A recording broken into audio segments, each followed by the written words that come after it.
जय माता लक्ष्मी की। माता लक्ष्मी की कृपा सदा सर्वदा आप पर बनी रहे। आज के इस वीडियो में आप सुनेंगे माँ वैभव लक्ष्मी की व्रत कथा। तो चलिए शुरू करते हैं।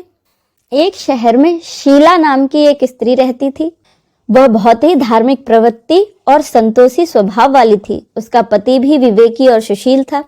शीला और उसका पति कभी भी किसी की बुराई नहीं करते थे, हमेशा भगवान के भजन में लगे रहते थे। सभी लोग उनकी गृहस्थी को देखकर उनकी सराहना करते थे। देखते ही देखते समय बदल गया।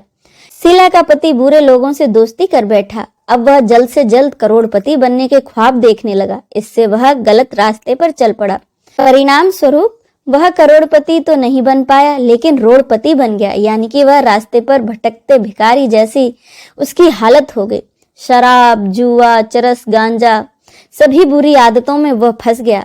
शीला को अपने पति के बर्ताव से बड़ा ही दुख हुआ, लेकिन उसने माता लक्ष्मी पर अपना भरोसा बनाए रखा। वह अपना अधिकांश समय माता की भक्ति में बिताने लगी। अचानक एक दिन दोपहर के समय उसके द्वार पर किसी ने दस्तक दी। शीला ने जैसे ही दरवाजा खोला तो एक माताजी खड़ी थी। उनका रूप बहुत ही भव्य था। उसको देखते ही शीला के मन में अपार शांति आ गई। शीला के रोम रोम में आनंद सा छा गया। शीला उस माजी को आदर सहित अंदर ले गई। घर में बिठाने के लिए कुछ भी नहीं था, इसीलिए शीला सकुचाकर एक फटी हुई चद्दर लेकर आई और उसको कहा कि माँ जी, आप इस पर बैठ जाइए। तब वह माता बोली, क्यों शीला, मुझे पहचाना नहीं? हर शुक्रवार को माता लक्ष्मी के मंदिर में भजन कीर्तन के समय भी तो मैं वहां आती हूँ। इसके बावजूद शीला कुछ नहीं समझ पा रही थी। फिर वह माताजी बोली, तुम बहुत दिनों से मंदिर नहीं आई हो, इसीलिए मैं तुम्हें देखने चली आई। उस माता के इतने प्रेम भरे शब्दों को सुनकर शीला का हृदय पिघल गया। उसकी आंखों में आंसू आ गए और वह बिलख बिलख कर रोने लगी। शीला को रोते देख वह माताजी बोली, बेटी, सुख और दुख तो धूप छांव की तरह होते हैं। धैर्य रखो और मुझे अपनी सारी बातें बताओ।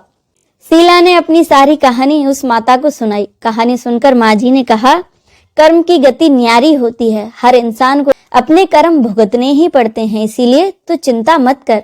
अब तू कर्म भुगत चुकी है। अब तुम्हारे दुख के दिन गए और सुख के दिन आने ही वाले हैं। तू तो माँ लक्ष्मी की भक्त है ना।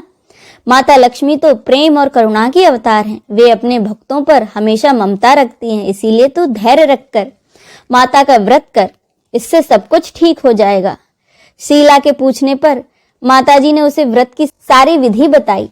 माँ जी ने कहा, बेटी, माँ लक्ष्मी का व्रत तो बहुत ही सरल है। उसे वरद लक्ष्मी व्रत या वैभव लक्ष्मी व्रत कहा जाता है।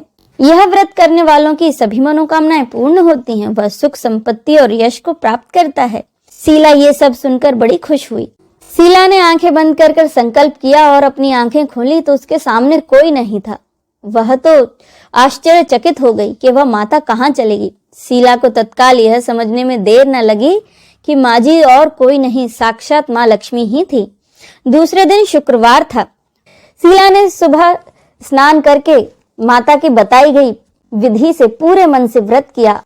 आखिर में उसने प्रसाद बांटा और यह प्रसाद सबसे पहले उसने अपने पति को खिलाया। प्रसाद खाते ही पति के स्वभाव में फर्क पड़ गया। उस दिन से उसने शीला को सताना भी बंद कर दिया। शीला बहुत आनंदित हुई और उसके मन में वैभव लक्ष्मी व्रत के लिए और भी श्रद्धा बढ़ गई।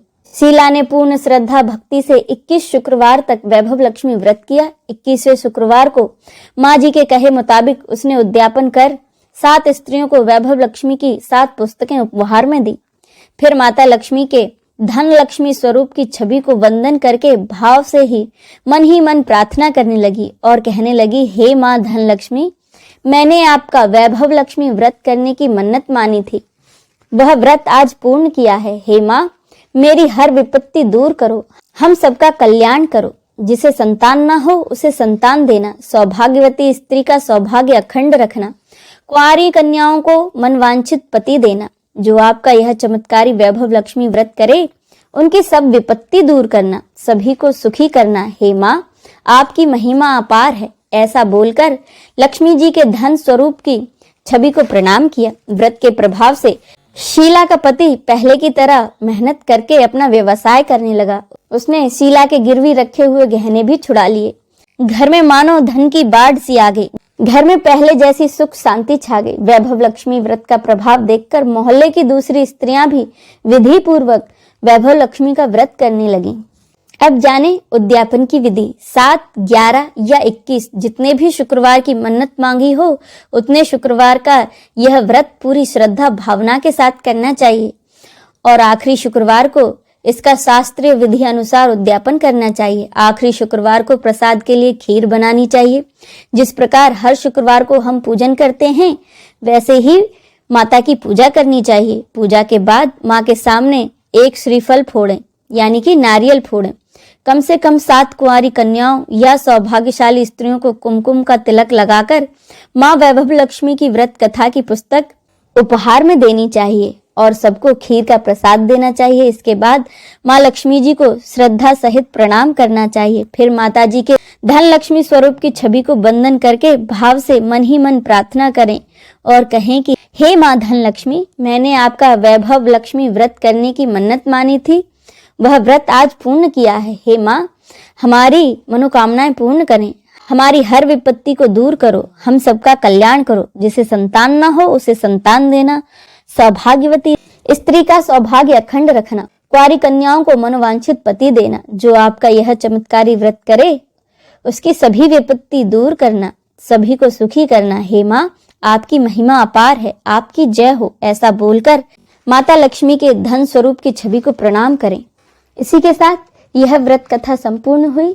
बोलिए लक्ष्मी मैया की जय।